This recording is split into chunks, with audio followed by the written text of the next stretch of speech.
The scars are still visible. Empty lots, burned trees, and dozens of boarded up windows on Brandon's Massey Manor.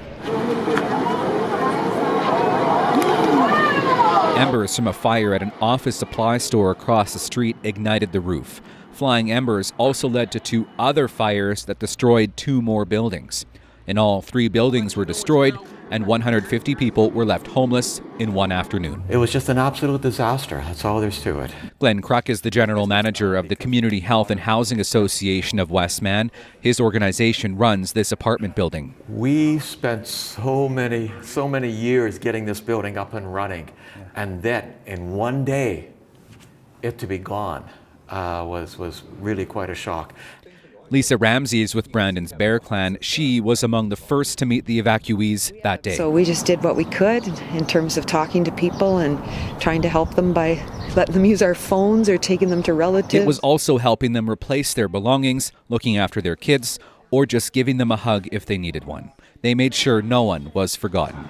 She says the downtown was a lot quieter after the families left. I know that there isn't a patrol that we don't think about that when we're walking by and remembering that day. So, yeah, it changes things. It was Father Don Bernhardt's church that the families and volunteers gathered at, where the donations were collected. They didn't just lose things, they lost community, they lost trust, they lost a lot of things in that fire. And so there's going to be long-term impact. Inside the building, most of the damage wasn't caused by fire, but by water. Firefighters used almost 38 million liters of water to put out the fire in all 4 buildings over 2 days. That water flowed top down, heavily damaging suites on every floor. The interior's been gutted and a new roof installed. So the 3rd floor is majority of our work. When we started, there was no floor. It was completely Jeff Picklick, site superintendent with Boxtel Construction, says crews started this work about 6 weeks ago. So this week we've started with the insulation and AVB on the exterior walls on the 4th floor. This floor sustained the most amount of damage. It'll be months before all 59 suites are rebuilt.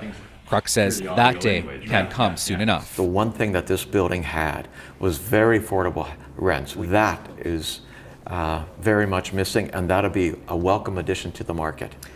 Now let's hope families will be able to move back in once construction is completed this fall, not only restoring that sense of community inside the building, but here in the city's downtown core as well. Riley Lachuk, CBC News, Brandon.